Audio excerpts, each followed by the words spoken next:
Dr. Dawood, the New York Times suggests that the visits by Vice President J.D. Vance and Secretary of State Marco Rubio to Israel are not enough.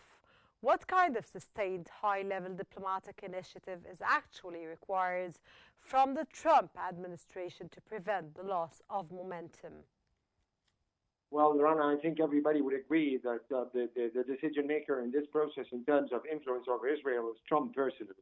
So, I mean, but again, I think that the repeated visits by the U.S. officials, the top ones, Vice President Vance and Mr. Rubio, as well as the top negotiators, Steve Witkoff and Jared Kushner, are all indications sending a message to the Israeli side that the Americans, they want to proceed with the plan. But, I mean, allow me to also comment on what Mr. Fattouh mentioned, because I don't think that he would disagree with me that the Palestinians in Gaza have been through a horrific, horrible experience over 2 years of war. And that the Israelis, they do not want Hamas in Gaza, but they also do not want Fatah or the Palestinian Authority in Gaza. So, I mean, we're now dealing with a disastrous situation. Hardly, I mean, we're talking from October 12 up until today, hardly 3 weeks.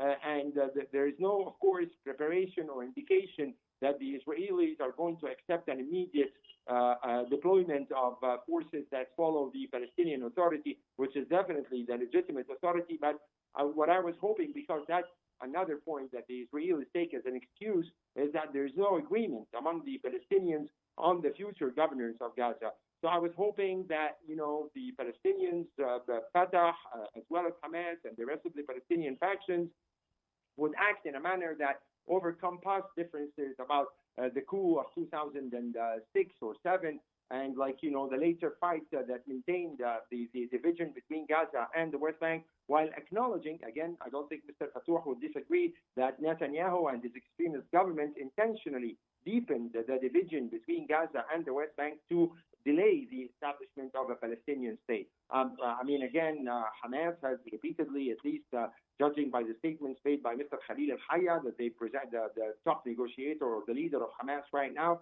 is that they presented names of independent Palestinians who can run the day after, that they do not want to, I mean, I don't think really logically, Rana, I mean, anybody wants to be responsible for running Gaza right now. It's like Jared Kushner himself said it looks like it was nuked by the Israelis, but of course he didn't say it was nuked by the Israelis, just say it looked like it was nuked.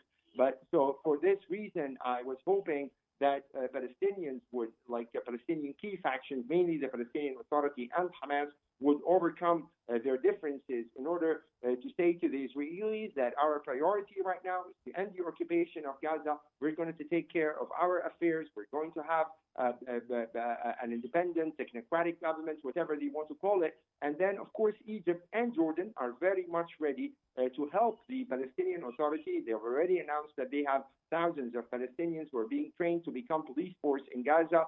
So, I mean, there's no questioning or like, you know, any objection to the Palestinian Authority taking over responsibility for Gaza. But I'm sure that Mr. Fattouh and all Palestinians recognize that that's not the possible prospect at the time we are facing intentional Israeli policies aimed at dividing Gaza, maintaining security control over Gaza.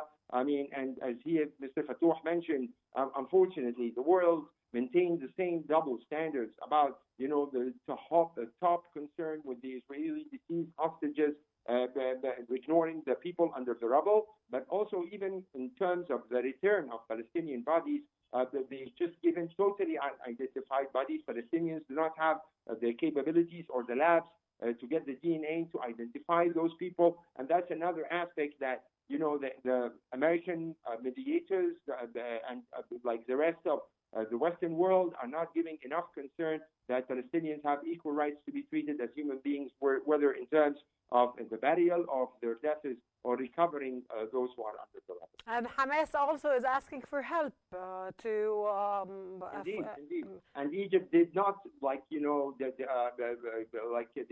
immediately responded to Palestinian demands for help. And as you've seen, as immediately after the Egyptian equipment went into Gaza yesterday, today in Khan Yunis, as you mentioned, I think they are going to announce soon the recovery of one body. Again, this issue about the deceased bodies, even the American president recognized that, and I think even the Israelis, that out of the 13 remaining bodies, maybe 6 or 7 might not ever be